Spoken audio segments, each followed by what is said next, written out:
All right, so we're always talking about, the policies or personalities in politics, but there's something kind of behind the scenes that's super important, but we don't always look at, Right. and that's the money. Yeah. So today we're doing a deep dive into Peratran Komisi Pemilihan Umum Nomor 14 Tahun 2024. Okay.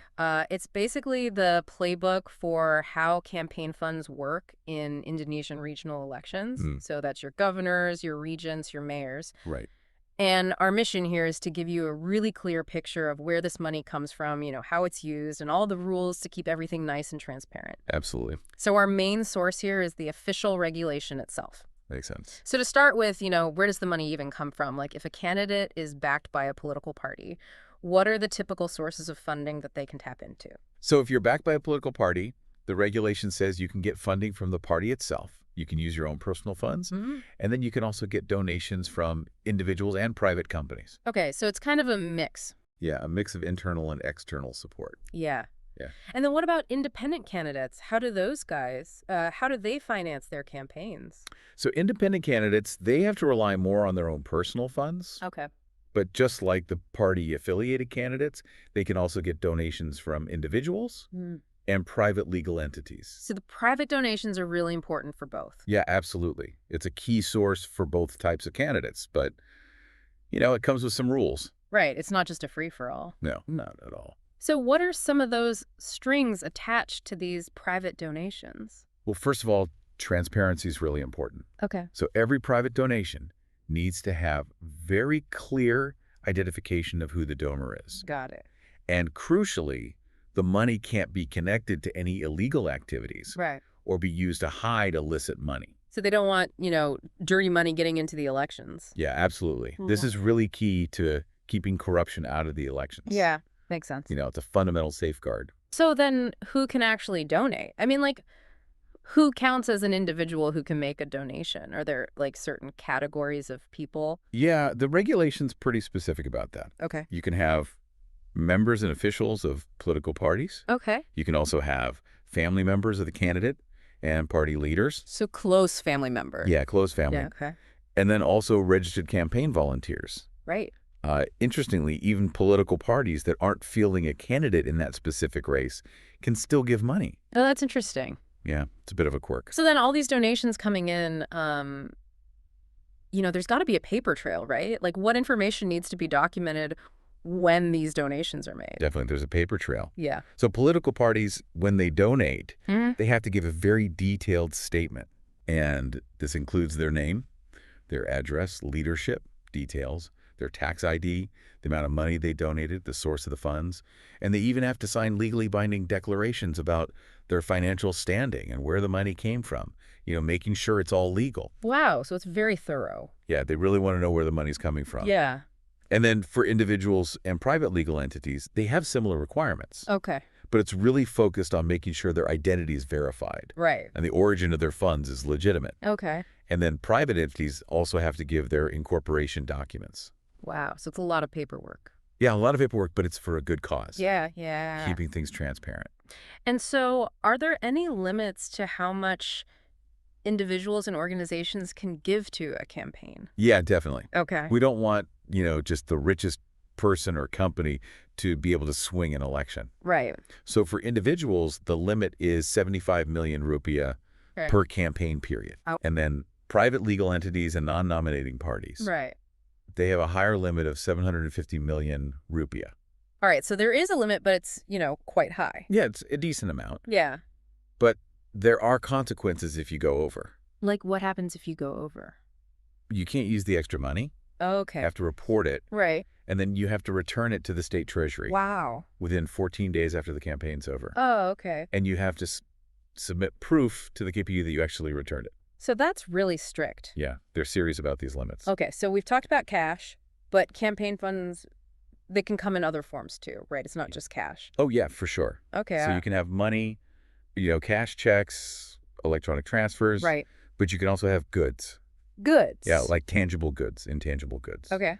Movable, immovable. Wow. Consumable, non-consumable. So anything you can think of, basically. As long as it's usable. Okay. And it can be converted to cash. Oh, so it has to have some value. Yeah, absolutely. Okay. And then you can also have services which are valued at their market price. So even services count as campaign funds. Exactly. All So it's a right. pretty broad definition. Yeah. But for the monetary donations, there's a very specific bank account that has to be used. Oh, right. I've heard of this. Yeah. Okay, so tell me about that. So it's called an RKDK, Okay. a dedicated campaign fund account. So all the monetary donations have to go into this? Yeah, you have to open it at a commercial bank. Okay. And for party-backed candidates, it's in the candidate's name, Okay. but it's jointly managed with the nominating party. Okay. Whereas for independent candidates, they hold it solely. Right, right. And there are deadlines, for opening and closing these accounts. Okay. And the RKDK number, you have to report that to the KPU. Right. And you can't change it once you've given it to them. So it's like one account for the whole campaign. Yeah, one account keeps it simple. Okay, so then how can you actually spend this money? Like, what are some legitimate uses of campaign funds? So you can spend it on, the obvious things like organizing meetings, Okay. voter outreach, producing materials, Yeah. Posters, leaflets, those sorts of things. Yeah, like campaign ads. Yeah, Oop. advertisement. Okay. All at fair market value, of course. Right, right. But one thing you can't use it for Okay. is paying people who are witnesses at polling stations. Oh, interesting. Yeah, those are supposed to be independent. Right. You can't pay them with campaign funds. So there are some limits. Definitely some limits. Okay. And also the KPU, they set spending limits. Okay. So you can't just spend unlimited amounts. Right. They work with the candidates and other stakeholders to figure out what's reasonable. So it's a collaborative process. Yeah, it's not just the KPU dictating everything. Okay. Makes sense. So we talked about, getting the funds and spending the funds, but there's also a lot of reporting required, right? Oh, yeah. Tons of reporting. Okay, so what kind of financial reports do candidates have to submit? So there are three main reports. Okay. The first one is the Initial Campaign Fund Report, or LADK. Initial campaign fund report. Yeah, that basically lays out your starting finances. Okay. And then you've got the Campaign Donation Report, or Yeah. LPSDK. All right. That's where you list all the donations you've received. And are these like regular reports? Yeah, there are specific deadlines for each of them. Okay. And then finally, you have the Campaign Fund's Income and Expenditure Report, or LPPDK. Oh, wow. That sounds comprehensive. Yeah, that's the big one. Okay. Covers all your financial activities. So everything coming in and going out. Everything. Ugh. And to make things easier, they use an online system called Sikadeka. Okay, so it's all digital.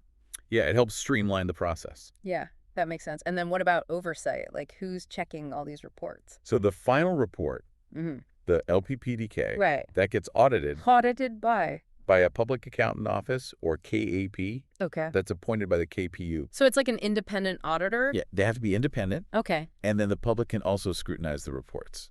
Oh, wow. Yeah, it's all public. So anyone can look at these? Yeah, you can go online and find them. That's really transparent. And if you see anything suspicious, you can report it. Wow. So they're really trying to make sure everything's above board? Absolutely. Transparency is key. Okay, so then what happens if someone doesn't follow the rules?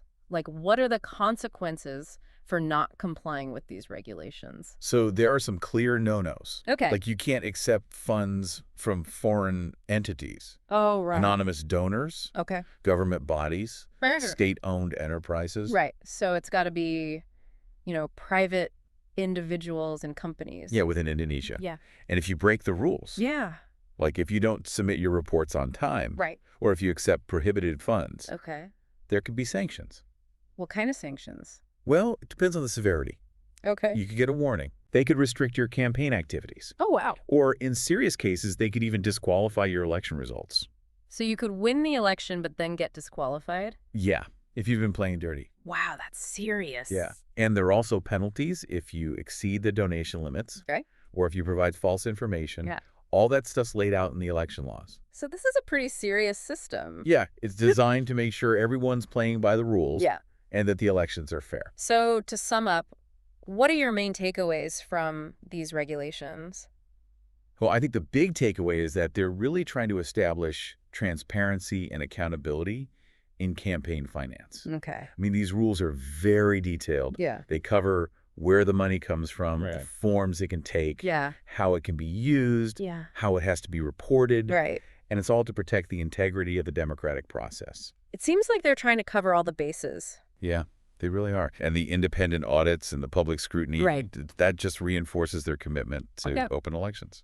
So for those of you listening out there Think about how these regulations might affect local election campaigns. Yeah, it's a good question. Like, do they actually create a level playing field? Hmm. You Yeah. know, and what other questions does this raise for you about the role of money in politics? We encourage you to explore these ideas further and maybe even take a look at some of those publicly available campaign finance reports. Yeah. See how it works in practice. Yeah, it's really fascinating stuff. It is. All right, thanks for joining us for this deep dive. Thanks for having me. We'll see you next time.